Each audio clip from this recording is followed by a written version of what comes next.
Welcome to Wrestling Over Everything, everybody. We are a very funny wrestling podcast out of the Central Valley of California. I'm Andrew. That's Dusty. Hey. Follow us on all the stuff. Follow us on the YouTube. Follow us on the TikTok. Follow us on Blue Sky. Your favorite podcast apps. We also release this in audio only, all that stuff. So make sure you check out whatever you want to check out. We're getting some fun comments on the TikTok. That's my favorite thing. Because the TikTok, we're getting a lot of positive comments because people like talking about WCW. That's what people are stoked on, is like that somebody pays attention to WCW. Is it an underserved community, Dusty? I think it is. I mean, it's a well for content. Yeah, I mean, well, because it's so frustrating because there's so much good to remember about WCW, but it's always going to be little brother syndrome to the WWF, and they have the Shockmaster. So it's like for every stunning Steve Austin moment, there's also the Shockmaster. That's exactly what I love about it, is that you can see some of the best wrestling you've ever seen, as well as some of the worst shit you've ever seen in your life. It's a perfect dichotomy. Like WWE is more like out of the margins, right? You can see some of the best things that you've ever seen, but you know what I mean. A lot of the times it's just like a 6.5.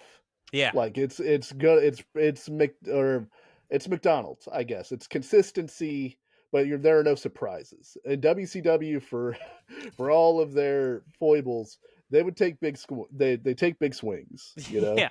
And sometimes you nail it. The flatbed, what is that? Is that the bunkhouse match? What is that? What was that called? Oh yeah, the King of the Road. King of the Road. The King of the Road match. You ain't seen that shit on SmackDown. Yeah, and it has all your favorite stuff, which is, hillbilly bullshit, as we often talk about. And there's a little bit of hillbilly bullshit in what we're talking about today, too. There is a little bit, and there's a particular reason why. But I love this. But first, Andrew, it is Thanksgiving season. And first, I just want to say, guess what?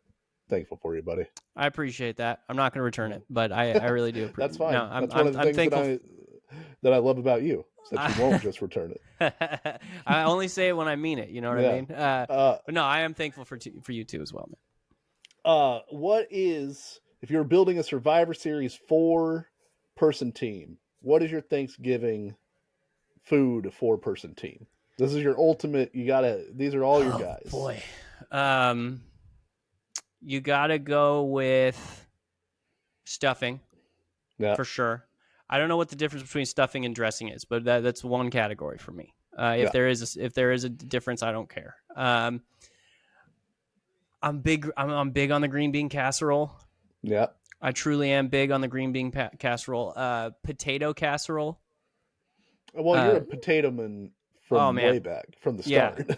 I wish I could only eat potatoes. That's got to be the Irish in me. I had people in the famine in my bloodline, and it's like, just eat every fucking potato you can find, dude. Because like, yeah. Now look at you. They think you're the richest man in the world. The amount of potato you could eat. You're just swimming in potatoes. And I need a fourth. I'm thinking sweet potatoes. I do like sweet potatoes, like a yam situation.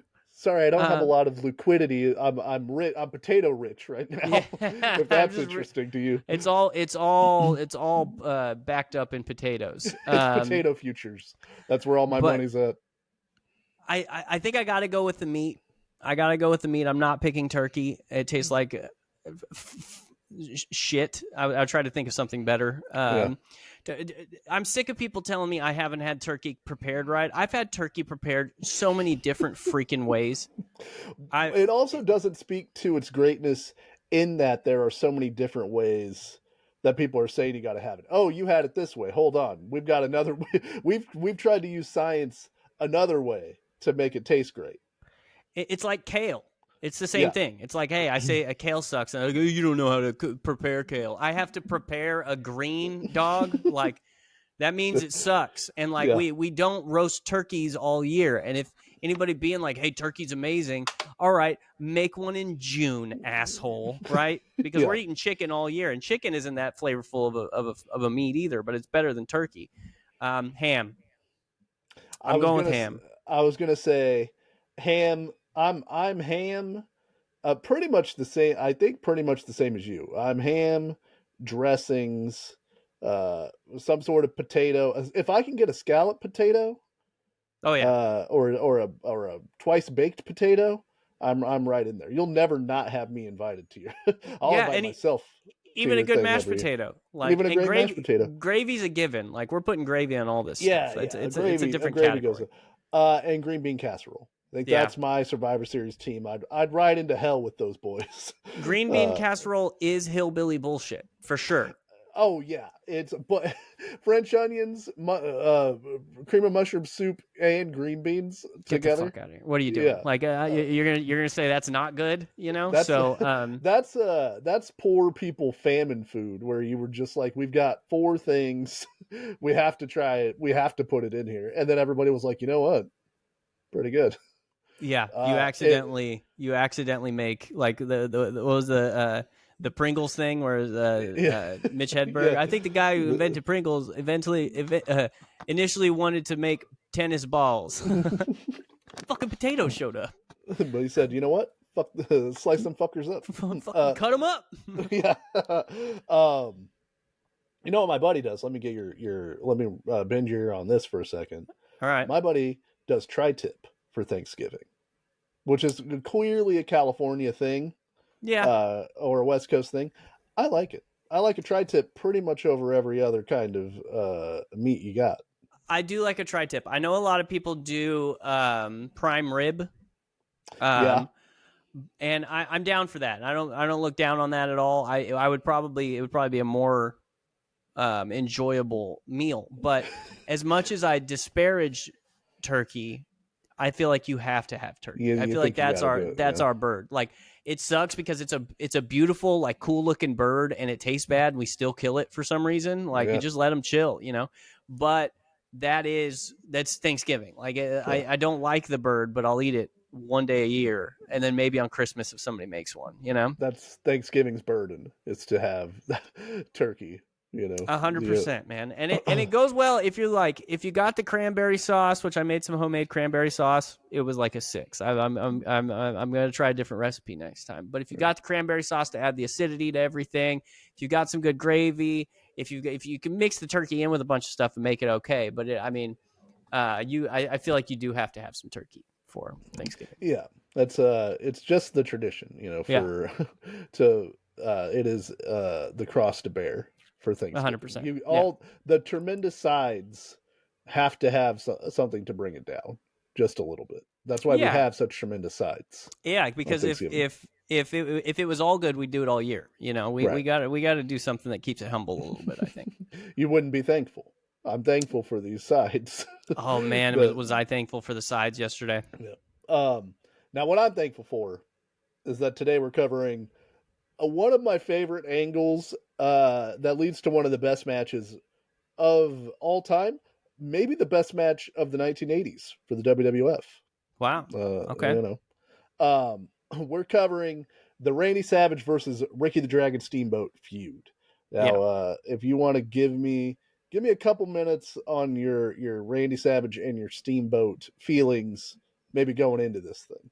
We've covered we've seen some stuff from both of these guys. Okay, going into it, I won't add how my opinion was colored by this watching, because this Yeah. is the first time I've seen this program. I knew Ricky Steamboat is a phenomenal wrestler. He tells really good stories in the ring.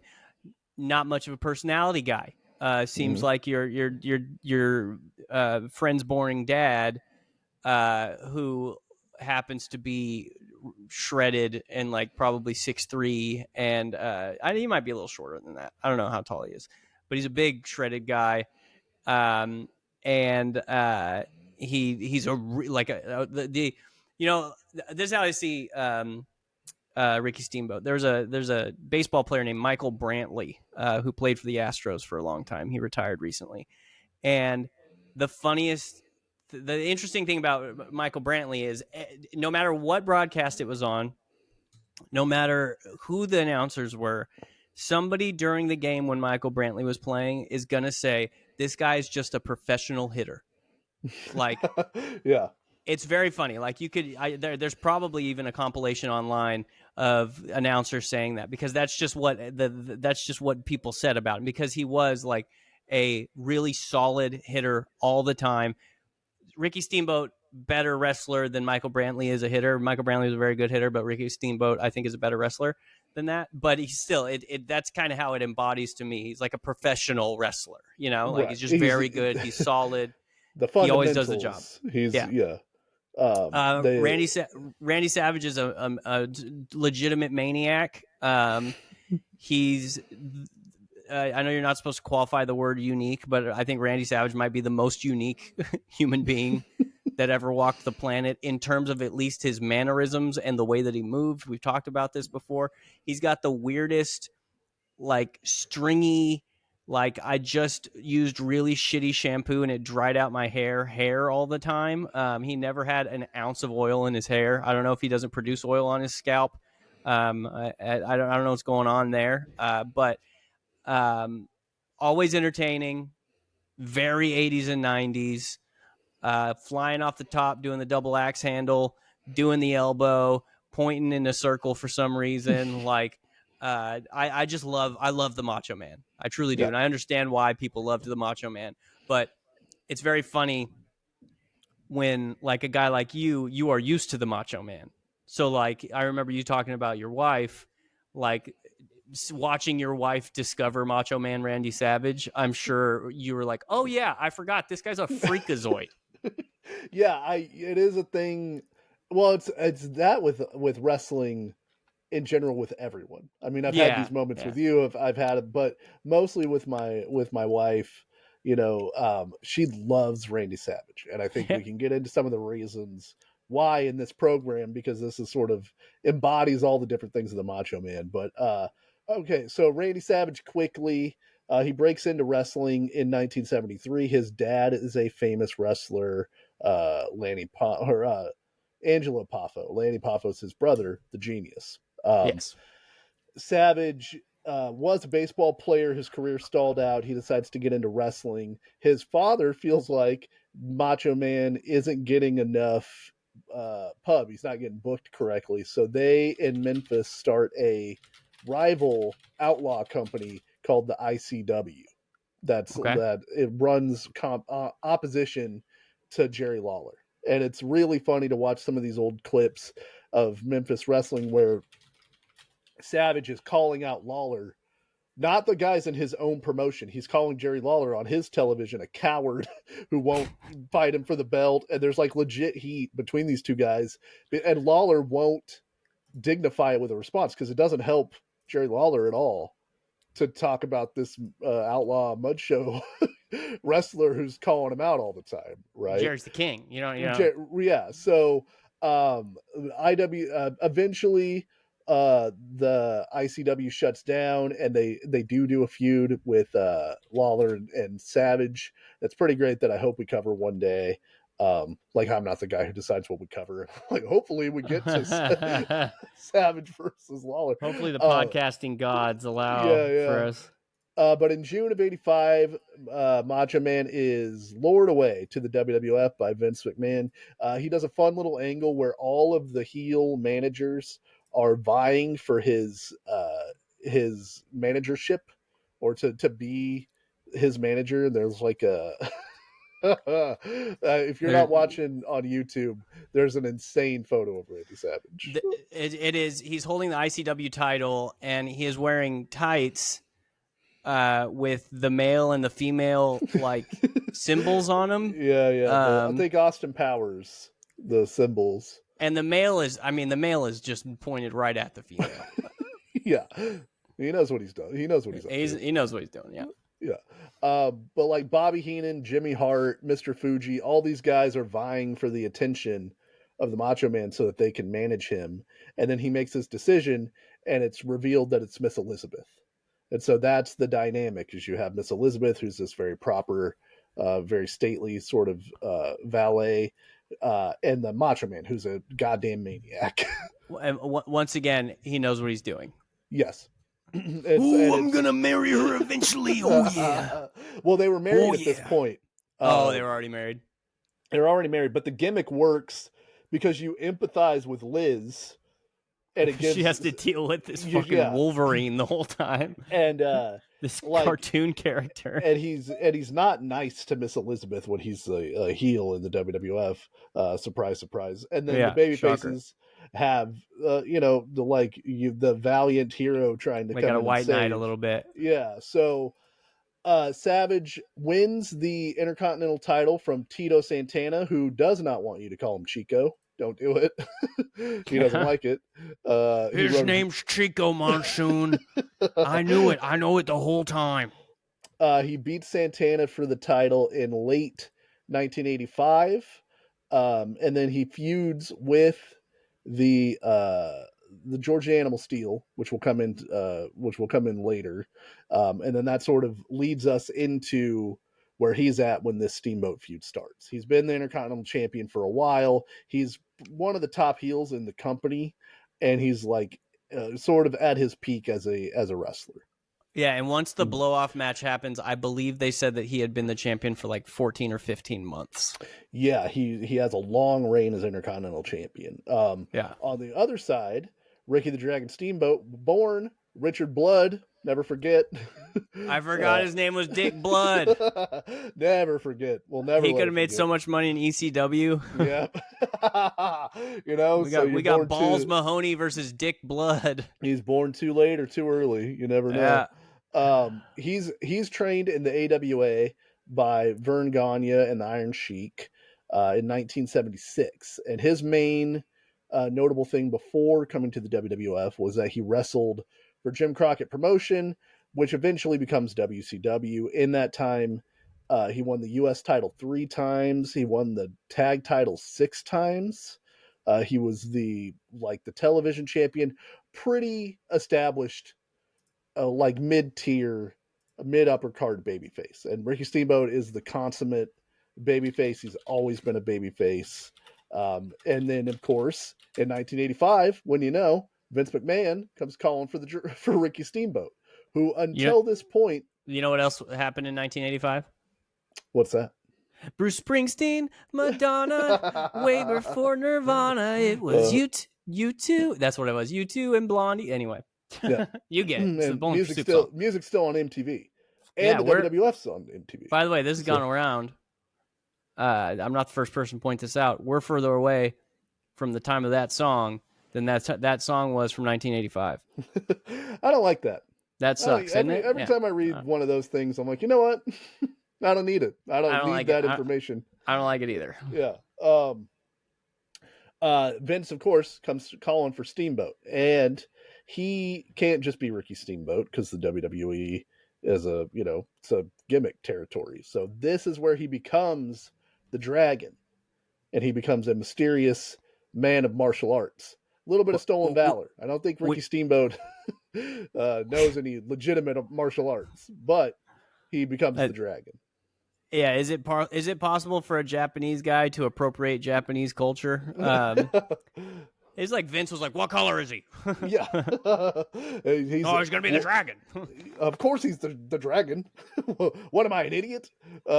So Steamboat comes in. What am I, an asshole? Yeah, he's looking around the room. He's clearly the Dragon, right?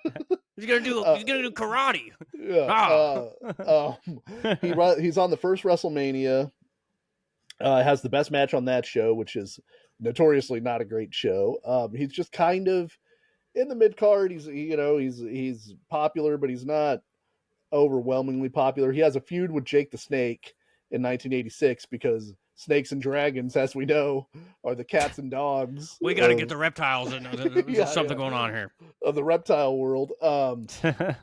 Jake the Snake is supposed to DDT Ricky Steamboat on the floor in one of their matches, and Jake the Snake refuses to do it. He's like, I'm not going to do it.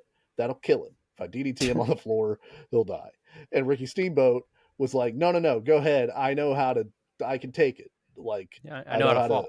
I know how to fall. Turns out, doesn't know how to fall, can cuss the shit out of himself getting DDT'd on the floor. How is the floor different than the... So are you really hitting your head on the mat on a real DDT? I have no idea. I just know that he gets a goose egg, a gigantic hematoma, like immediately after getting DDT'd on the concrete floor, knocks Jake's himself like, out. I told you guys. I fucking told you guys. He ends up winning that feud. They blow off that feud where they get Ricky Steamboat a Komodo dragon to fight Jake the Snake's python, not a euphemism. Because this and that is pure hillbilly bullshit. That is the This is such epitome hillbilly bullshit. of. It's so dumb. It's so But dumb. Who it wins that fight though? It kind of makes Komodo sense. dragon and a python. Well, I think the thing is because Komodo dragons, their mouth is like venomous. Their bite is venomous and causes like necrosis.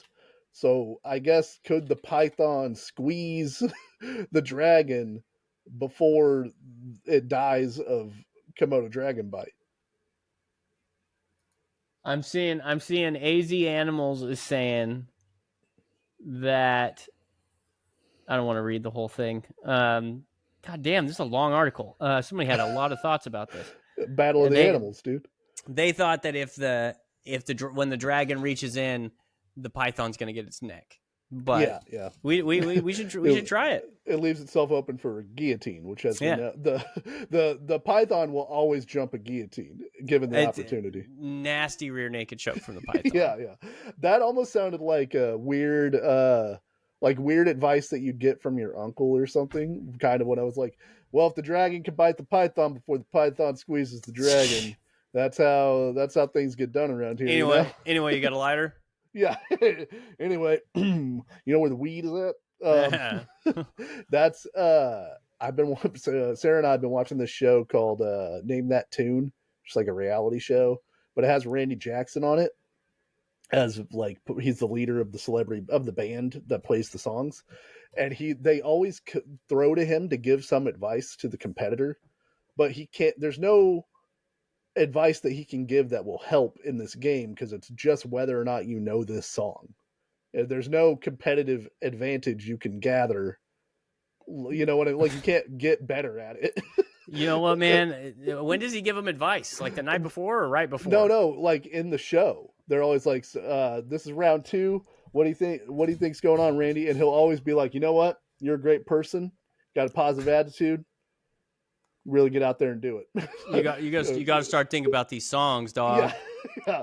I mean, well, think about the last 30 years of popular songs. We're probably playing one of those, but it's always just like you got a positive attitude, so keep doing what you're doing. Stay in the pocket. What do they expect? What is he supposed to do? Run He's faster. probably like, what am I doing here? Like, just I guess if the check clears, you know what I mean? How much money does Randy need? He's saying to himself. Yeah. Looking in the mirror.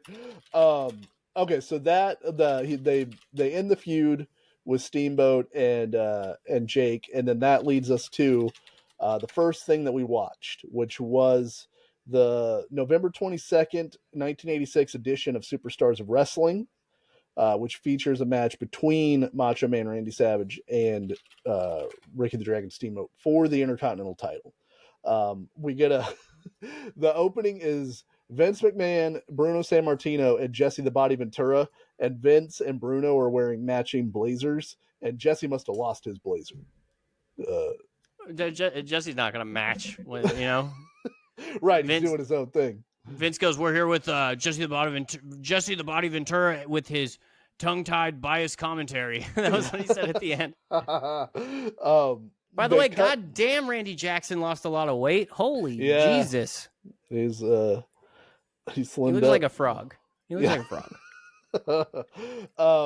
as Andrew said, we get a backstage insert promo with Ricky Steamboat where he's not exactly like a firecracker of emotion. He starts this promo with "Hello, everyone," which is never how you want to start your promo. Hey, how's it going? I'm the guy I'm wrestling, supposedly some sort of macho man. I don't know. I haven't seen the empirical data to prove that that's the case. Yeah, I can't remember if I left my stove on or not. I'm probably gonna win. Yeah, I'm gonna win. I'm really good at wrestling. I think I'm better than this I'm a professional wrestler. Yeah. Michael Brantley.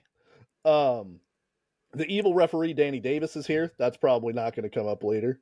They're yeah. like arguing who's going to be the referee between him and Dave Hebner. Um, they start the match. Check off Danny Davis. Yeah, they start the match, and it's one of those things that I forget that they used to do. But they're Steamboat has Savage in an armbar, and all of a sudden this dude's voice comes over that's like, "This Monday, Worcester, Massachusetts. Don't forget, all the stars will be out."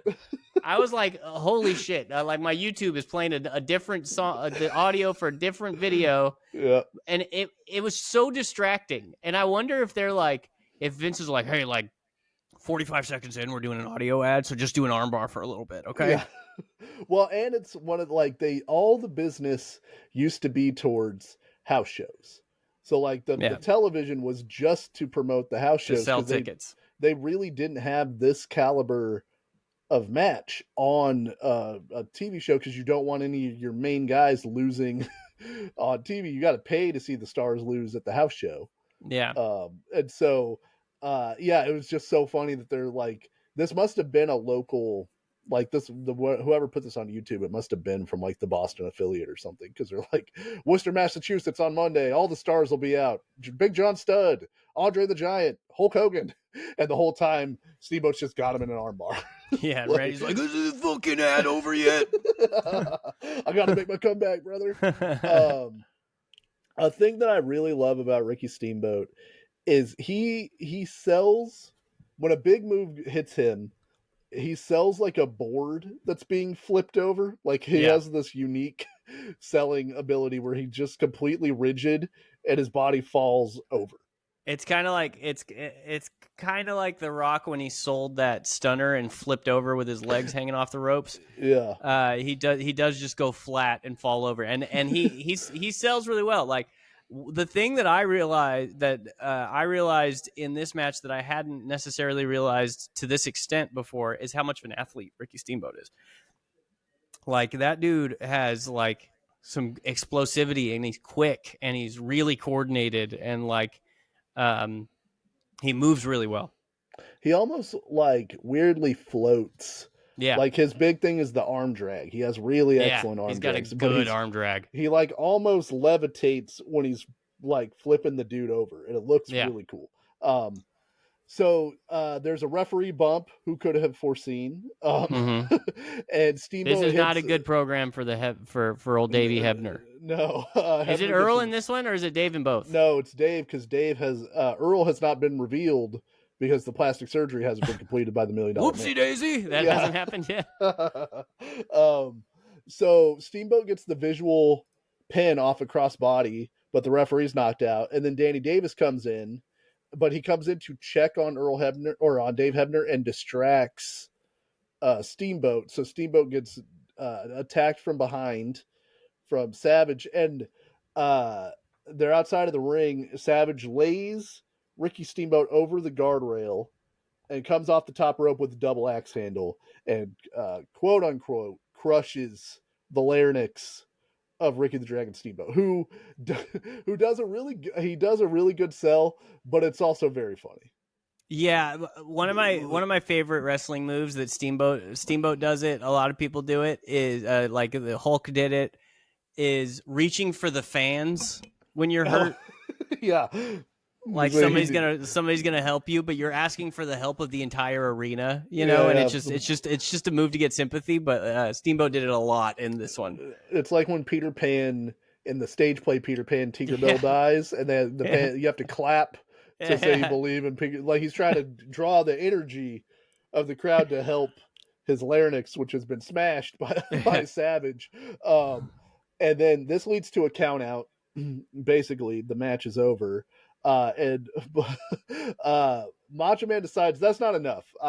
I've smashed this dude's throat against the guardrail. He hasn't really done anything to me. It's not like Steamboat was boat racing Savage here, but he's like, you know what? I'm gonna take the ring bell and I'm just gonna fucking smash this dude again with the ring bell because for no real reason other than I can do it right now. I need to be the bad guy. Like, Yeah. I don't know. I really He's did. the good guy. I heard one guy might be deciding to cheer me, and I need to I need to make sure Yeah. that doesn't happen. There's a kid happy in the front. I gotta go get the bell. Steamboat, that's where he does another one of those cells. Savage comes off the top, hits him with the bell, and Steamboat's legs just go straight up in the air, and he like half pirouettes up and then back down.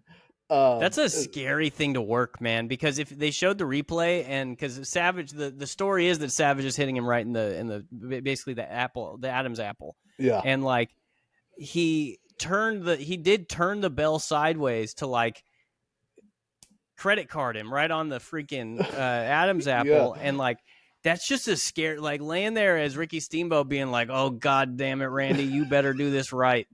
Yeah, that's like one of those things where it's there might be asking too much. Like Sami Zayn and Kevin Owens talk about that fall that Shane McMahon did off the Hell in the Cell. Remember where he's when he fell backwards? Yeah, well, no, he's going to elbow. Owens, I know what you're talking. And then Zayn pulls him off at the last minute, and they're like, "We're not stuntmen. We didn't practice this thing." He's like, "If we're off, somebody dies." Like, and so it's sort of that thing. Yeah, you have to have incredible trust in the other guy, and it looks good. Like, as an adult, I realize he's not crushing Steamboat's throat, but as a kid, I like, fuck, that looks like he got him. The replay did look good. And Steamboat selling does a lot of the legwork in that too. Then he tries to do it again. The referee finally is able to stop him, and Savage is like, all right. 2. I did 2. 2's not so bad, right? Listen, he might be able to talk again. What do you expect from me? Yeah. That would have been funny brought if me out here. Savage did it because he's insecure about his voice and he just wants somebody else to talk like him. If that were his motivation for every feud, his finisher is punching dudes in the throat instead of the elbow. Hope that just one guy starts talking like him. Yeah, that's really funny. He's feeding a dude sandpaper. Yeah, so it's like, I hope it scratches it from the inside. He's not a scientist. He doesn't know. Swallow these tacks, you son of a bitch. I can't do the Randy Savage anymore. I can't do it. I'm a singer. I got to protect the money maker. The instrument. They can't get Steamboat on the stretcher. He's too injured.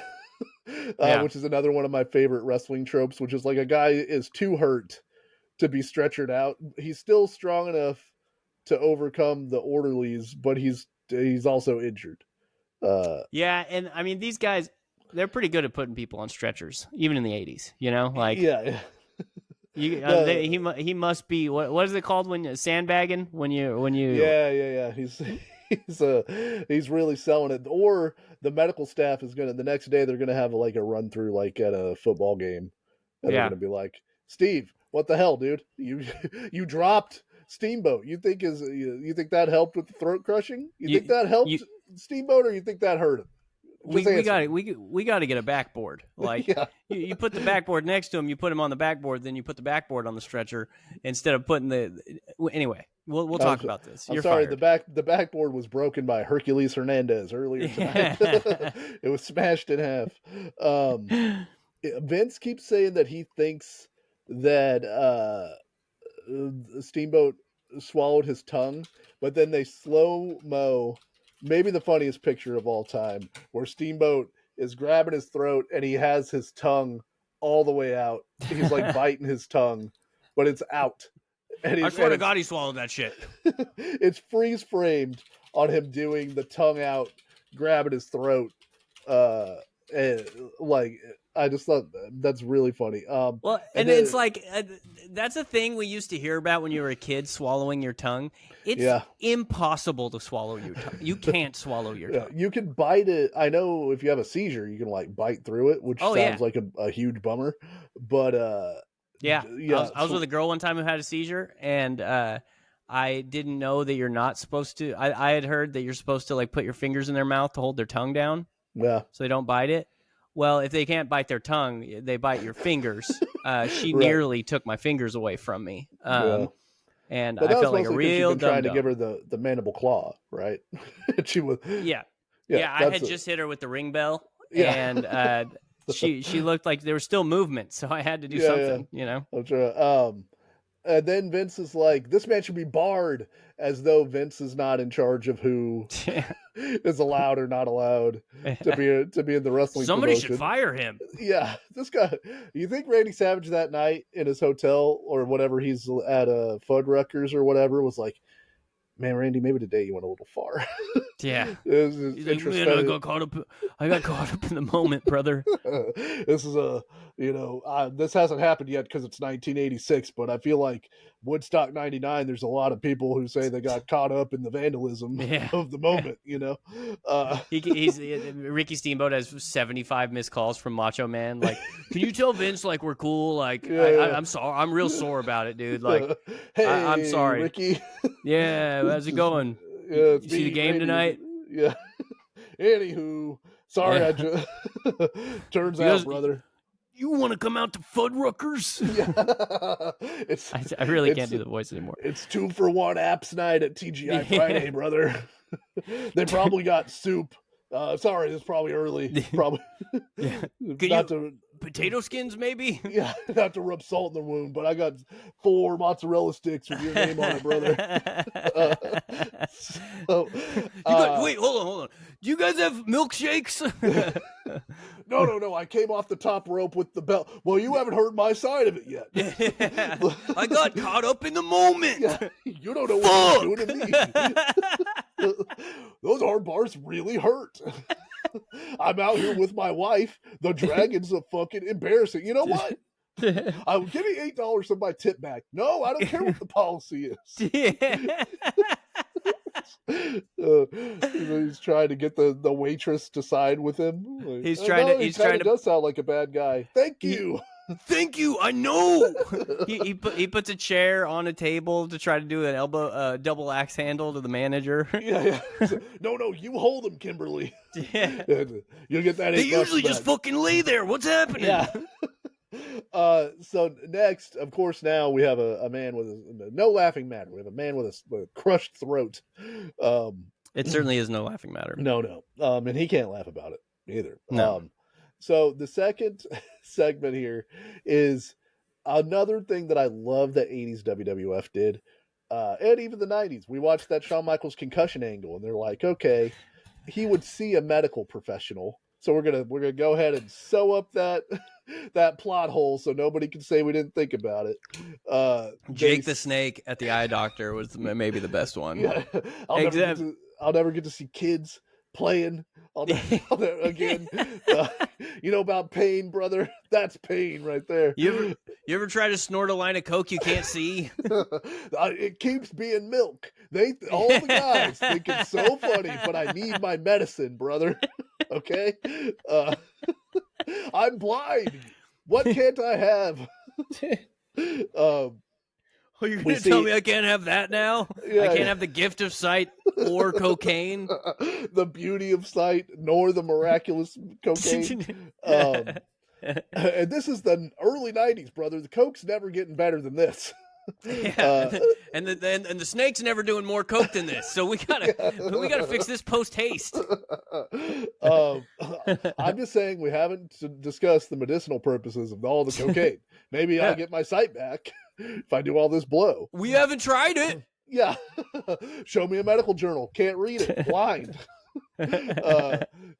So we got Ricky Steamboat at the speech therapist.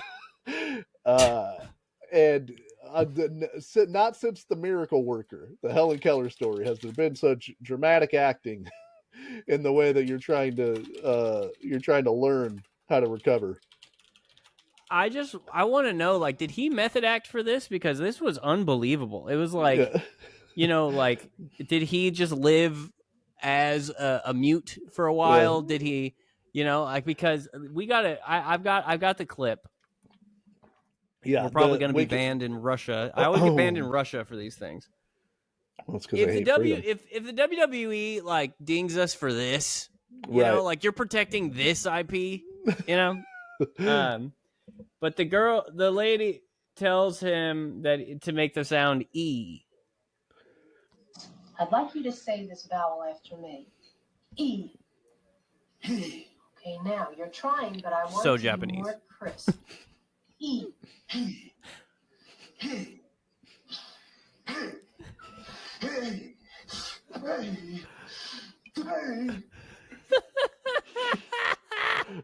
Water. This is water. That's the That's- worst thing I've ever seen. And he's trying to claw the vowel out of his throat. Like It's like he like. Do you think more like wind velocity, like vocal breath velocity, is the key to fixing this? Like you would think he'd be like, right. but he is trying to scream this E out. Like I actually posted, check out our TikTok at Wrestling Over Everything. I posted a thing that said my cat trying to get my attention at 3 a.m. because it is like a cat puking. Yeah. It reminds me of in Austin Powers, having just watched all the Austin Powers movies again. The sound that Mini-Me makes whenever he is upset, he goes. Yeah, and it's of course they have to do this because it's 80s WWE, and I remember there being more of these, but I can only find the one clip. Like there's Progress where Steamboat can cut a promo, but it's like a whisper promo, and then like you know. He's part of the Yin Yang Twins. Yeah. So our next clip, I found this to be very interesting. I'd never seen this. There's a brawl between Savage and Steamboat at a house show at the Kiel Auditorium in St. Louis, and this aired December 28th, and I thought that Steamboat was out. Like for months, kayfabe wise, to sell this injury, but it's like a month later, and he's in front of these people beating the shit out of Macho Man, brawling around the arena in what looked like a pretty good brawl. Yeah, there's just a sign laying on the ground. Somebody tries to pay. It looks like a traffic sign. And it's just got the letter C on it. But the good thing it's not the letter E. I know. Other way. He starts in the middle of the fight, but yeah, you don't need your throat to fight. You know what I mean? Yeah, well, you need it not crushed, but I don't know that you don't need it. He didn't crush these hands. No. So they both cut promos afterwards, but I was just like, this must have only aired in the regional market because they were selling that Steamboat's out, but they're like, well, we're not going to not have this fucking house show money. We're definitely doing the house show. Savage or Steamboat is the first promo, and he's like, tonight I beat your ass. I beat you all around this arena. You didn't show me a thing. I'm the man who's going to beat your hide. There's a lot of talk about beating a hide in this program for some reason. Yeah, I think Ricky Steamboat thinks that that's the equivalent on Randy Savage. Like, my throat means to me what your ass means to you. Right. He asked around. He asked everybody, like, hey, what's Randy Savage's favorite body part of his? And then he said, no, wait, what's his second one? Because we all know what they said the first. Sure. And then because he's not gonna say, I'm gonna rip your dick off on national TV. That might sell the feud. That'll help. Yeah. They said the butt, so he said, all right, I'm gonna destroy his butt. He does a lot of glute works, a lot of to be able to jump off the top rope, you got to have strong thighs and strong glutes. You got to have a wagon, you know what I mean? Steamboat basically says, he goes, I may be a madman, but if you had a gun, you couldn't stop me. Yeah. I don't know, man. He almost killed you jumping off the top rope on you. I'm fairly certain that if the Macho Man had a gun, that'd mess your hide up. And the butt of that is weird. It's like, because stopping a man with a gun with your bare hands, it helps if you're a madman. So like he says butt in the middle of that as if it's like the madman part is going to inhibit his ability to take down Randy Savage if Randy Savage was armed. But I think the madman thing would actually help, to be fair. And just so you know, big rematch January 31st. Don't forget. Yeah. And then the Macho Man has a promo where he's talking about the way that this worked out. I feel like must have been The that Macho Man promo when he comes out with the cup of yeah of coffee. I'm gonna get that ready. Sorry, it just popped into my head. this Macho Man promo, he's talking about how he put on 15 pounds to wrestle Andre the Giant. And so my thought is it must have been that Steamboat was like a replacement or an unannounced guy to wrestle Macho Man, and he's furious that the guy whose throat he tried to crush would attack him from behind Yeah. in a wrestling match. And he's like, that was weeks. That was weeks ago, motherfucker. I thought I we invited you to worked- Fuddruckers. Yeah, I thought we worked this out at Fuddruckers. With So the queso dip. You remember the queso dip? the place that this feud really shines is the promo work, specifically the promo work from Macho Man Randy Savage, because like Andrew said, he cuts one of his most famous promos. Is a promo that's everywhere. He's with Mean Gene Okerlund, and he comes on, and he would do this a lot. He would bring props with him to his interviews to have like a starting point or a focal point for his interviews. I'm just gonna play it without. You can keep talking. So this is him coming in with a cup of coffee. And Mean Gene's already over it. He's like, "What's with the coffee?" All right, what thing little did you- freaking what metaphor is this coffee for? Yeah. Just get it out, Savage, you son of a bitch. It was like whenever your friend got like a new pair of sunglasses or something, and he clearly wants you to comment on the Yeah. sunglasses. He just keeps looking down at his very clean shoes. You're like, all right, dude, when'd you get the shoes? Yeah, Let's get this over with. Savage says he's gonna Steamboat is gonna have a cup of coffee in the big time. Yeah, which is funny because in baseball, Macho Man didn't even have a cup of coffee in the big time. He got very close. This is his big time now, though. He's the IC champ. That's the big time, and he's gonna. It's pretty good. Yeah, like it's good. And especially because he doesn't yell. He's full of intensity, and his voice is kind of a yell no matter what. But he's just crazy. He doesn't face the camera. He'll like turn his body away from the hard cam in the middle of making his point, so then the mic doesn't catch the point necessarily. Like, it's a very unique interview style. This is Yeah, his back's to the camera. He's but Mean Gene is like, oh man, you're lucky you're Randy Savage. I'd be filing a complaint. Did you get into Jake's Coke again? And look at this fit. If you're watching on YouTube, it's the tie-dye shirt and the matching tie-dye bandana. You can't It's not even a perfect match either. Like, the shirt is red and yellow. The bandana has blue on it, but it worked. And he's got a purple he's got a white, green, and purple headband on, and the Macho Man glasses. Yeah, you can't knock the man for style. The man has style.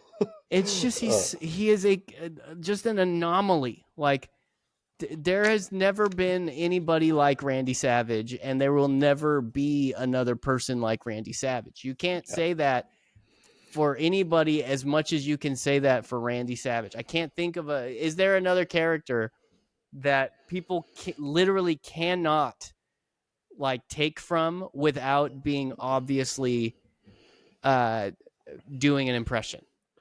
Yeah, because the voice is so much a part of it. The voice and the way he moves and the weird finger pointing like E.T. up in the air. You got to do this hand motion thing too, the pull away, the fingers plus pull away.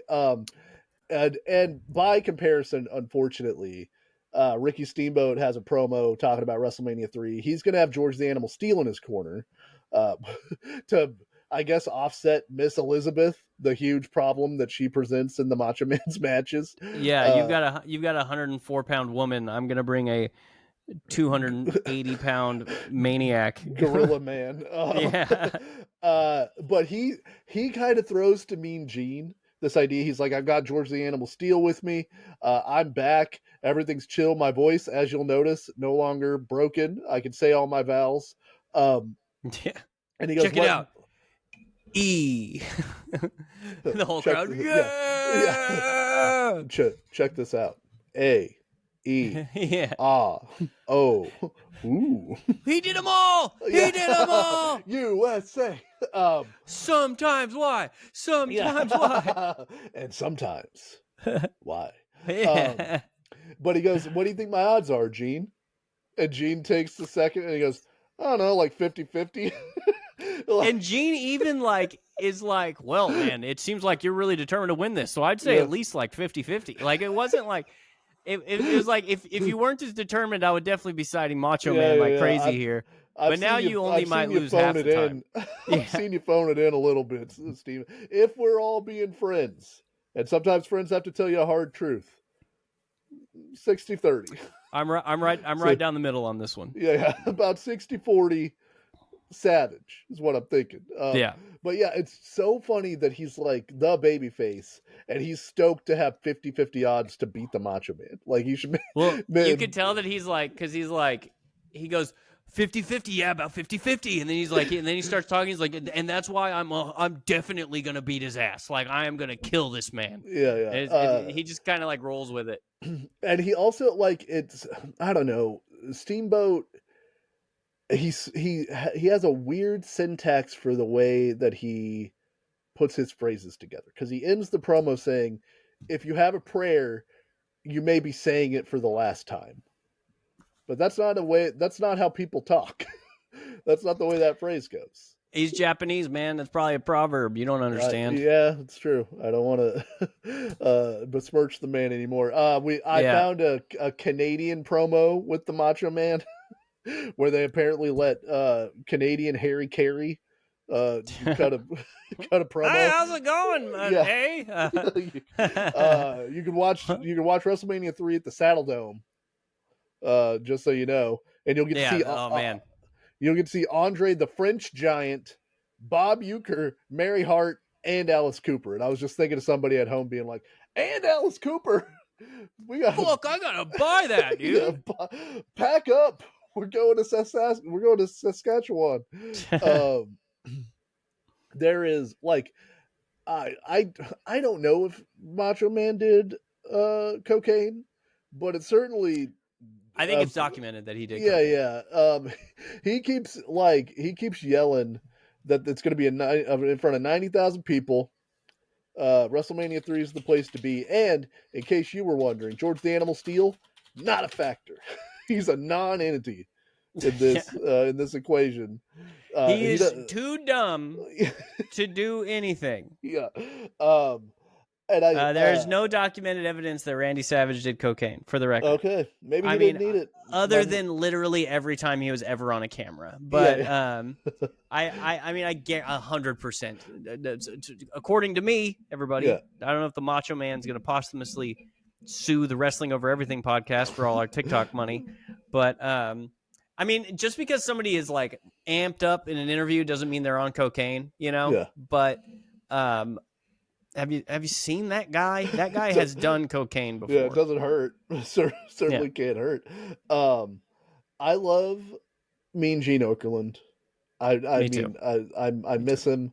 I think he's the best guy to ever do this job.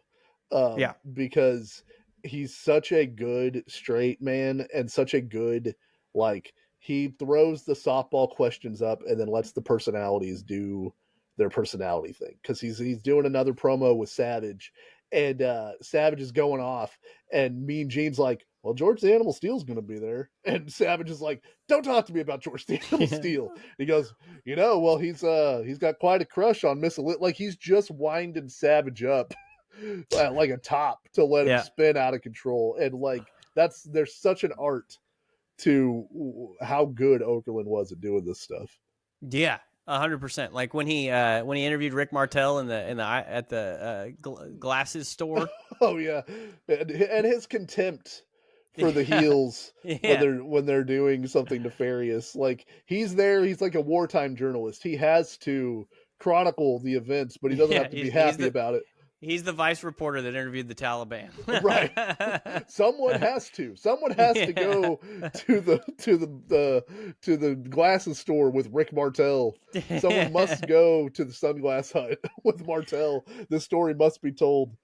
You know what I think? I think what you did was abhorrent, but Yeah. I have to talk to you. I have to let you speak to these millions of people. Yeah. So that brings us like, what do you think before we get into the match? The build for this, I think, is pretty great. Like, Steamboat clearly as a promo is lacking in pure salesmanship, but he's a strong babyface. I think he's easy to root for, and Savage is doing all of the hated heel legwork. I love Macho Man, so it's hard for me to put myself in the mind frame of like, oh, I'm supposed to hate this guy, but he is a dick. He does a good job being an asshole in these segments. Yeah, Macho Man's a good heel, and he definitely carries the personality of this, and it is a completely effective 1980s wrestling storyline. He hurt his throat for some reason, and we had to rehabilitate. So the hero has to make his way back up the mountain, and the hero is going to come and try to, ironically, slay the dragon in front of, as Hulk Hogan would tell everybody, 250,000 people Yep. in it was Detroit. It's yes, in Detroit, Pontiac, Michigan, or well, I guess maybe Pontiac, Michigan, but they said it 400 times, so I should know, but it's I essentially forgot. Detroit, I think, even though it's Pontiac, because it's at the Silverdome. So, Yeah. Yeah. So that leads us to the match, WrestleMania 3. Like Andrew said, this is why I love this, because it's a little bit of hillbilly wrestling bullshit, the crushed larynx and all that, but essentially the story is who's the better guy, and it's for the belt, and it's, hey, you crushed my larynx, you son of a bitch, and I have to get even with you. And there's not a 20-minute talking segment in the ring, and there's not somebody's car got vandalized or any of this weirder later stuff. It's essentially still two guys have to fight because one of these guys has to prove they're better than the other one. Like, yeah, and but there's a real reason that the stakes have been raised. Yeah. So I do have to shout out the Macho Man's robe is fucking dope. They cut to a promo of him backstage where he's got his back turned so that people could see the Macho Man. I guess it's like a cape maybe or whatever, but it's like all decked out, purple, white, and blue, and he's like ensconced in it. He's got it like wrapped around him, enveloping him while he cuts his promo. Yeah, I've got it right here. Yeah, I mean, he looks great. Like, yeah, he really does. I think it says sick. Macho on the back. Yeah, it's so sick. I also like the way Savage carries the belt. Like, he's protective of the title. He like carries it close to his body, like he's worried about it. I think it's, maybe I'm reading into those things, but I think those are little character things that make him a great performer. Yeah, and he always moves like he's stiff. Like it's a weird, like I took a nausea medication one time. I think it was Reglan that like made my muscles feel like wood. I had like muscle spasms, and I feel like that's how Macho Man always felt, because like he's just he moves like everything's rigid, Yeah. But that's one thing about belts. That's there's ways to hold a belt. Like certain guys figure out a new way to hold the belt, and like The Rock would flip his belt up weird when he would get on the corner. Yeah.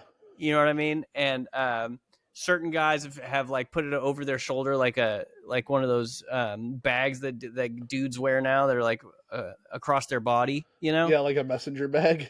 Yeah. So like it's the great ones find a way to hold that belt uniquely. Yeah, or even Austin, like he would have it down by his side, and he'd be yeah, like, because he doesn't give a rip, so he doesn't have to show it. He's just walking. He just has to have it in tow, basically. Yeah. So And so they cut to Steamboat and doing a promo, but he's doing like a kata backstage. He's like, "Ha, karate stuff." I Yeah.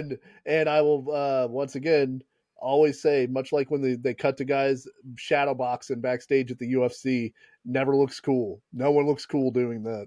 It's very few. Some guys like McGregor would use that time pretty well. But when Yeah. they just have the guys just doing punch, Yeah, they just the guy they look going really ha stupid. ha Yeah. like, and he says that the dragon is breathing fire, and that fire will scorch your back, so that he can reach new heights. And like, if you're gonna scorch, I don't know like even that He's feels he, tame. he's going for the butt. He's going for the hide. Got to get Yeah. that hide. They start the match. This is Steamboat. One of my favorite spots early in this thing is Steamboat grabs Savage by the throat and like lifts him off the ground in a chokehold and then slams him back to the mat, because obviously he's like, now it's throat for throat. We're just doing full on throat rips. You got to go for the throat immediately. You Yeah. gotta, and before you take the ass. Um, That's what I always do. yeah, you gotta go for the throat here. I thought these guys, like, I mean, it's perfunctory to say, but like, this match has worked so well, and it's insane for the WWF in 1987. Like, Greg the Hammer Valentine could never. You know, Greg the Hammer Valentine's a great wrestler, but We love him. this is not a thing that Valentine could do, and no one in the WWF is trying to have this style of like athletic, quick paced wrestling. Probably because the ring's so goddamn hard, but Yeah. These two guys really put it over the top as far as athleticism to me. So many times people go over the top rope in this. Yeah. Like the WCW referees were sitting at home just shaking and shivering because they just wanted, why are they allowing this? Oh man, that'd be a DQ. That's a DQ. Yeah. That right there is a DQ. This match should have been over eons ago. Yeah, they both take a really great bump over the top rope. Savage's gets backdropped over the top by Steamboat and essentially goes like completely over the top rope onto his heels. That looked really cool. They do what eventually becomes known as the fish out of water spot, where they keep trading different near fall tries, where it's like shoulder block, one guy goes for a pin, the guy kicks out, they go back, shoulder block, the other guy tries to pin, they do a backslide, and then they reverse that into another pinning combination, like really quick near fall exchanges, which is more of an NWA style of wrestling. Like this is more of an NWA style match. And it's good in the context of like it's done in the middle of a really good match. Like Yeah.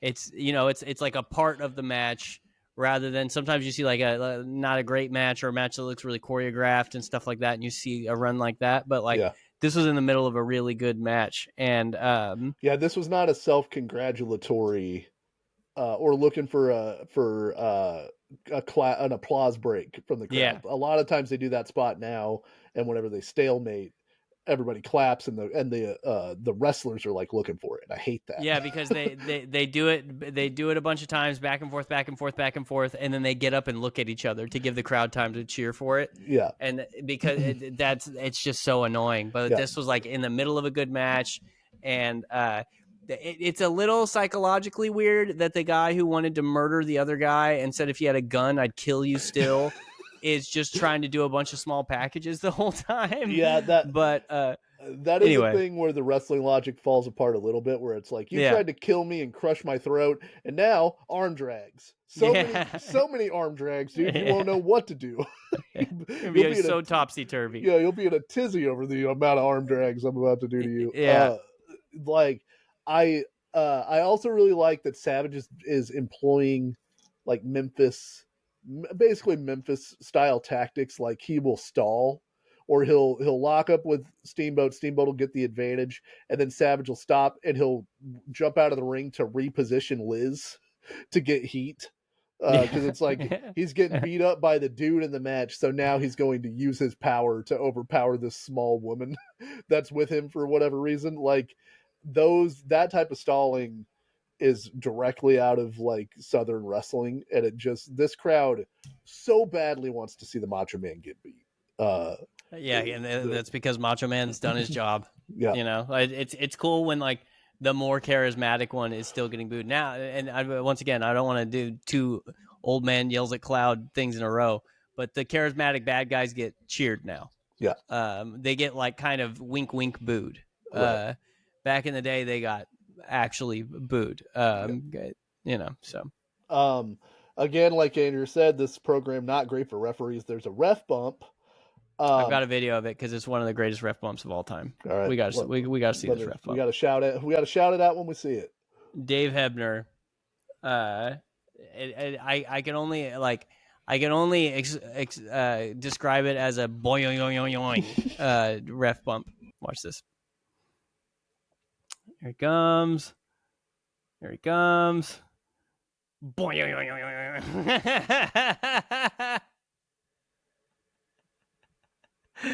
That is such a good ref bump. That did look like it knocked the shit out of him, you know? Yeah, and it's so slapstick the way that he falls. Like, he is just so extra the whole time. Yeah. So off of this ref bump, weirdly off of this ref bump, Savage goes to the top, hits the elbow finish, and gets a visual pin on Steamboat, which is an odd choice in this match. That's a Hulk Hogan ass.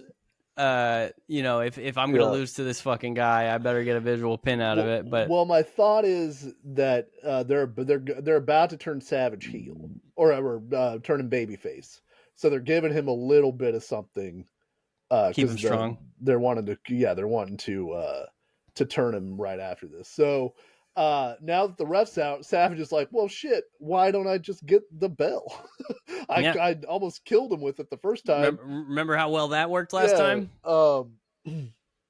And George the Animal Steel grabs it away from him, and then it's very funny. Like, just little things strike me as funny, but like George the Animal Steel stops him, so Savage jumps down off the top rope, kicks George the Animal Steel directly in the head, and steals the bell back, and he goes to jump on him off the top, and yeah, watch him. Is George Animal Steel? He takes the bell. He's walking away. Kick right to the back of the head. But he's like, "You don't remember, Savage? I don't got no brain, so you can't hurt what's not there." Savage gets back up and he just tosses him like a sack of potatoes off the top of the mat. Randy's like, "My fucking back, bro." I'm a mindless eating machine. George the Animal Steel. So Steel throws him off the top rope. He goes. Savage recovers, goes to slam Steamboat. Steamboat reverses it into a small package. That gets the win in about 14 minutes. And 14 minutes 35 seconds. And that is also a very NWA finish. Like, one of the big things that you'll notice if you watch a lot of WCW or NWA versus WWF is WWF is like, hey, hit your fucking finisher, dude. Yeah. We sell toys, we sell merch, we're doing highlight packages. Guess what? You hit your fucking finisher on people. And the NWA in their squash matches would do that. But in big matches, a lot of times it was like there's a roll up or there's some kind of miscommunication or something crazy happens. Do you think that's because... Sorry, go ahead. Oh, no. That's the exact same way that Steamboat wins the world title from Ric Flair in 1989. As Flair goes to slam him, Steamboat rolls him up. I remember that. So do you think that they did that because they protected finishers more? Yeah. So when you hit your finisher, the match is essentially over. I mean, you're going to get the pin. So, like, they didn't want that time where it's, like, known that they're going to win or something? Like, I'm trying to think of... Or they just wanted the element of surprise. Yeah, I think it's a little more, like... Even here, the WWF is, like... It's a television product, right? And it's a TV show. So it's like, you want to see Hogan hit the leg drop. Like, you want to see Hogan win, but you also want to see him hit the leg drop. I remember as a kid watching The Rock matches and saying, even like in my head, I knew this. He's going to kick out of this because The Rock hasn't hit the rock bottom or the people's elbow yet, and Right. it happens in every match. So, And I think the NWA is more like, no, we're a sport. So that might be the reason. yeah, I might have just answered it right now. It's like like you're saying it's a sport, but also you don't want people to know that a match isn't going to end because he hasn't hit the big move yet. You know, right. it can And end it's at any time. Of course, against a couple of like jobber nobodies, the Legion of Doom are going to hit the goddamn Doomsday device every time on those clowns. But against Sick name, by the way. yeah.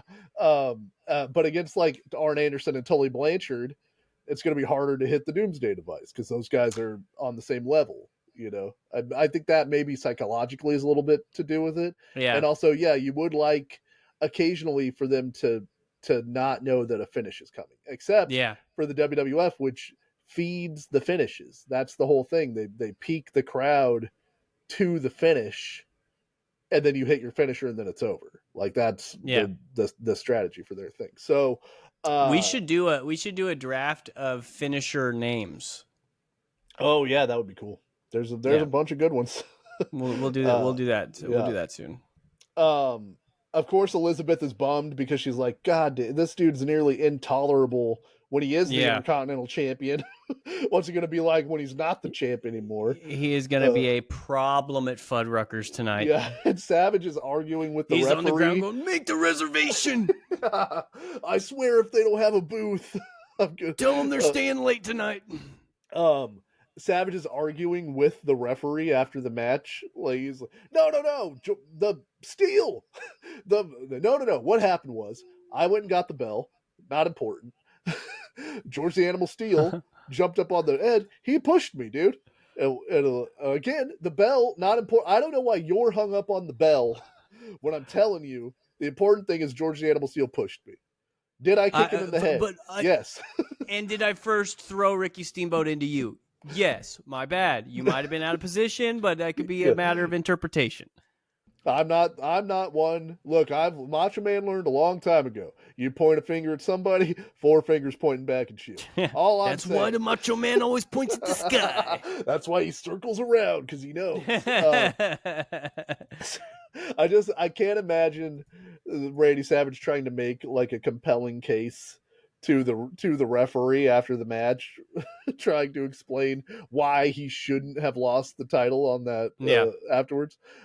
So Savage loses. Steamboat gets carried by George the Animal Steel to the little mini wrestling cart, the little mini wrestling ring cart that they had to come down on because the ramp was so long. When I was a kid, I didn't think there was anything cooler than that little ramp. That they little cart? The little cart, yeah. I thought that was the coolest shit in the world. Oh, it's a mini wrestling ring. Andre on it just getting shit thrown at him the whole time, and Bobby Heenan is just looking concerned. Head in his hands. Heenan's the Heenan with his head down in the corner of the tiny ring after he lost all time. Okay, so this match gets 4.5 stars from the Wrestling Observer newsletter in 1987. That is the highest rated WWF WrestleMania match until WrestleMania 10. Like, wow. And from WrestleMania 1. Like from 1 to 10. I mean, it's deserved. It's deserved. I don't know if it's like I don't know what I would give it. It would be somewhere in the 4.25 to 5-star range. You know, I think 4.5 is a completely good thing for it. But in that era, it's like you said, like you don't get a lot of those. So you might have to take historical context into it and say that it's a 5-star match because it's literally 9 years of matches that aren't as good, you know? Yeah, well, and it's like it's the match that's often cited as being the one that like gave smaller wrestlers like their hope that like this is the wrestler's wrestling match, Yeah. like as far as technique and everything. Won match of the year from the Pro Wrestling Illustrated and Pro Wrestling Observer. It is only tied by Bret Hart versus Shawn Michaels at Survivor Series 92 at 4.5 and SummerSlam 92 between Bret and British Bulldog for other 5.5-star matches in the WWF in that era. There's no match that, or 4.5. There's no match that exceeds this one on any WWF pay-per-view until WrestleMania 10. Like, that's awesome. That's crazy. Yeah, and that's not surprising. I mean, 80s and 90s was not exactly the workers' paradise in WWE. Yeah. You wanted that stuff. You normally went to WCW at that time, right? Yeah, that's more. I mean, because Steamboat and Flair had 3 5-star matches in 1987, 1989. So that's, and that's of course style too, or preference or whatever. But yeah, WWF is the big cartoon show, and WCW is the more wrestling show. Yeah, they were killing it. That's just not what they were selling. Yeah, By the way, the match that beats this one is Shawn Michaels versus Razor Ramon. In the latter match, that's 5 stars. And then it's a sick match too. And then Bret versus Owen, which opened WrestleMania 10, I believe, is 4.75. And that's what beats it. So 2 matches beat it at WrestleMania 10, but until then, this is the high watermark for pay-per-view. It's 4 amazing wrestlers. Yeah, and like in the 90s, that's you get Bret Hart, and Bret Hart's basically the guy that's bringing the star ratings. Yeah, him and Shawn later on, and both of these guys are indebted to this match as far as like what you proved that you could do. So Hogan and Andre sold the show. That's what gets everybody in the building. But the match everybody talks about coming out of this is Savage and Steamboat. That's awesome, and that's deserved. I mean, obviously it's a way better match than Hogan and Andre. Andre can barely move. Yeah. They after this, the feud continues. They go around the country, continuing rematches and stuff, and they have a couple of steel cage matches, which I wished I could have found on YouTube. They didn't have any clips of that because there's a bunch of awesome Macho Man behind the steel cage promos that are really good, but they seem superfluous to this because I couldn't find a match to go with them. So right after Steamboat wins the belt, Steamboat is penciled in to have a long babyface run. They put a lot of stuff behind him. Like you said, Savage had been the champion for like 14 months. He's having his first kid. So he goes to Vince and asks for time off right after he won this belt. And I bet. I wonder how that went. Yeah, I bet you can guess that things did not go well because they were like, time off. Ha! What are you talking about? You're booked for 362 days this year. Yeah, brother, you'll get time off 1 day a week, but you're working 8 matches a week. Also, so and I need you to wash my car on that 1 day. Yeah, thanks.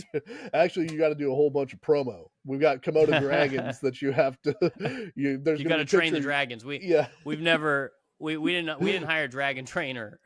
you and this dragon have commitments all across these United States of America. So they're like, fine, you don't want to be the Intercontinental Champion, of course, like petty girlfriend shit from the WWF. They're like, fine, you don't want to be our champion. They decide that he's going to lose the belt as punishment. So they pick Butch Reed to be the guy that's going to beat Steamboat for the belt, but Reed didn't show up to the show, and so they had the Honky Tonk Man beat him. Butch Reed's at Fuddruckers with Macho Savage Man. was actually paramount to that decision. He's like, oh God, I was supposed to win the title tonight. Now it's Thursday, isn't it? Yeah. You know what? Butch, what Butch always says, 3 tequilas, too many for Butch. So Butch 2 Tequila Reed is what they always called me. So to kind of give you an idea, Tito Santana won the Intercontinental title February 1984. He lost it in September 1984 to Greg Valentine. He won it back July 85. And then Savage beat him February 8th, 1986 and held it until March 29th, 1987. We're talking lengthy reigns for this Intercontinental title, right? Steamboat wins it March 29th, 1987, loses it June the 2nd to the Honky Tonk Man. So he's the champ. Listen, that Honky Tonk Man never he always took advantage of a shot. You know what I mean? That's right. He's cool. He's cocky. He's bad. Yeah. And of course, Honky Tonk Man is the champ from June 1987 to August 1988. Longest reigning Intercontinental Champion of the Classic era. So he made the most of his opportunity. Did that stay until Gunther? That stayed until Gunther, yeah. That's sick. So, so they're pissed at Steamboat. So his son is born. He does get his time off. He comes back in November 1987, just in time to be a member of newly turned babyface Macho Man Randy Savage's Survivor Series team. Hell yeah, dude. And then at the end, they made up off camera. Yeah, at the end, I added a promo that I found here from February 1988, just because it made me laugh. They're promoting a 6-man tag, I believe in Quebec, because the announcer is French, where it's Hulk Hogan, Macho Man, and Ricky Steamboat as a team. And it's like, dude, if you crushed my larynx, the shit's on forever. The beef will never stop. We ain't teaming up. No, especially after a small package. You know what I mean? Like that doesn't right all wrongs. Yeah, there was not that was weeks ago, motherfucker, amount of time. If you tried to kill me with the ring bell, you tried to kill my father, is what Ricky Steamboat's son is trying to say. This promo's so weird because Hulk Hogan and Randy Savage are like an 11 out of 10, and Steamboat is almost whispering his promo. He's got some line in here about the smallest flame can burn the biggest man. I don't think that's true. It's just he's trying to be Japanese, man. Yeah. He's like, what's go to PF Chang's and read tell me what's on the first fortune cookie that you grab. What sounds vaguely mysterious and like it could mean something. This is against the Hart Foundation and the Honky Tonk Man with Andre the Giant on the outside, which obviously means that Hulk Hogan's got to do a promo talking about the Cold War and the interballistic missiles that are now on the table. That I have no idea what he's talking about. The funniest thing to me in this promo is the announcer who's speaking French. He's talking in French, and all of a sudden he goes, Honky Tonk Man. There's no good French equivalent. Honky Tonk Man. Hart Foundation. Like, there's no good equivalent. It's a proper noun. Yeah. You don't. Yeah. But yeah, I just thought, like, man, I love pro wrestling because this is yes, you tried to steal my my wife, or you bit me with a poisonous snake, or you tried to crush my larynx and kill me. But you know what? We're on the same side now. You know who I hate more? Honky Tonk Man. Yeah. That asshole Honky Tonk Man. He didn't try to kill me, but man, do I hate the Honky Tonk Man. I just don't like country music. I don't know what it is about it. I feel like it's lost its soul. You know what I mean? It's not my speed. It's they're just talking about jeans now. Yeah, I thought the match itself, to wrap it up, held up really, really well. Like, it is an old match, but there's they're doing a lot of cool stuff, and it's kind of modern in sensibility, if not necessarily in action. There's no Canadian destroyers or whatever, but like, I really enjoyed the match. The promos were fun. Like, I think this feud is a fun one to revisit. Yeah, I do too, and it's just a classic, solid, goofy wrestling feud. It's like it has the best of both worlds. It's got the goofy bullshit of the 80s along with actually good matches, you know? Right, yeah. At the end, the payoff is not Hogan versus Andre for 10 minutes, you know, when Andre can't move. It is like these two guys work their ass off, and you get the fun of Of Macho Man being an insane person and Steamboat trying to pronounce the letter E. Yeah, of Steamboat at speech therapy and the good wrestling match, which is really all I'm asking for. The weekend of WrestleMania, Andrew, what a weekend. You could have went to WrestleMania 3 or the Saddle Dome if you lived in Canada. Okay. So Okay. you also could have seen Lethal Weapon, which is in its second weekend at the box office. The original I'm too Lethal old for Weapon. this shit. And Platoon. Isn't that I'm too old for this shit? That is I'm too old for this shit. All right. You could have seen Platoon. And Platoon. All right. Number one, you could have seen Blind Date, which is a movie I've never heard of with Bruce Willis and Kim Basinger. But hey, made $7 million. I only think about The Simpsons when I think of Kim Basinger because Homer keeps calling her Kim Bassinger. Yeah. And if you're Jacob, you could have seen A Nightmare on Elm Street 3 Dream Warriors, which has a pretty kick-ass... That's a good one. Yeah, has a pretty kick-ass song in it also. It's yeah, but my brother showed me part 1 first, and then he showed me Dream Warriors. Like those were the ones that like essential ones he wanted me to watch.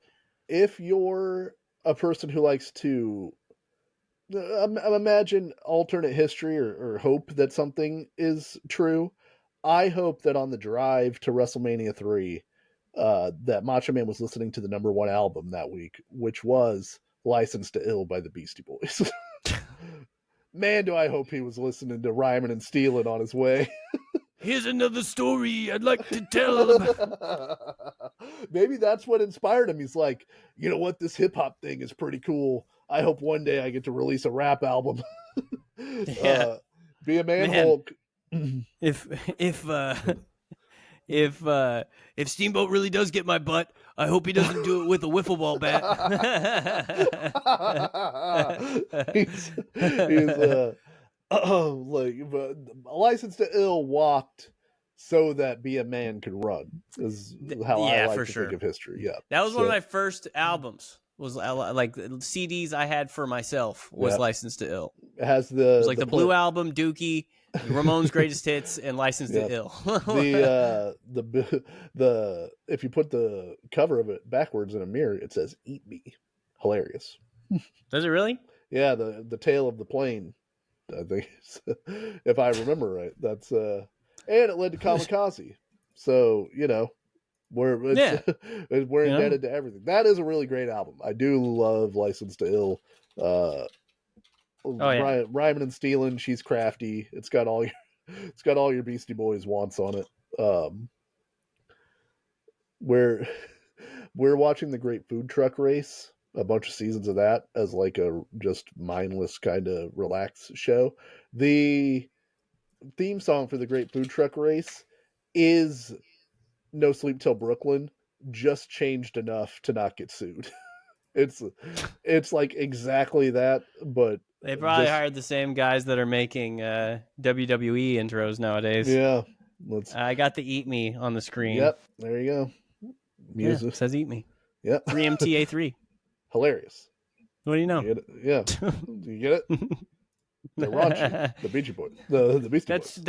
That's so MCA, bro. Yeah. His name's Mike D and he gets respect. Okay. That is true. Your cash and your jewelry is what he expects. Yeah. Thank you to everybody who listens. We appreciate you. We love doing these deep dives. I really enjoy going back through a lot of these things and finding stuff that I had never seen before, and going over it. We appreciate everybody who listens. Like Andrew said, we appreciate everybody who has interacted with us, leaves a comment, whatever. I can't tell you how much fun I have reading those things and what it means to us. Thank you again. We will be back next week. I'm going to give you guys my rundown of WWF or WWE War Games, which happens this weekend. So stay tuned for that. So we're going to do a post-mortem of War Games? Post-mortem of War Games. I might do a little bit of a comparison because AEW did their War Games equivalent called Blood and Guts like 2 weeks ago. So in a month, we're getting 4 War Games matches, which is a lot of War Games. It's 4 games, dude. I don't like that. And nothing's going to beat that. So we're wrestling over everything. Thank you. Hold on. Where is it? Oh, you fucked up, bro.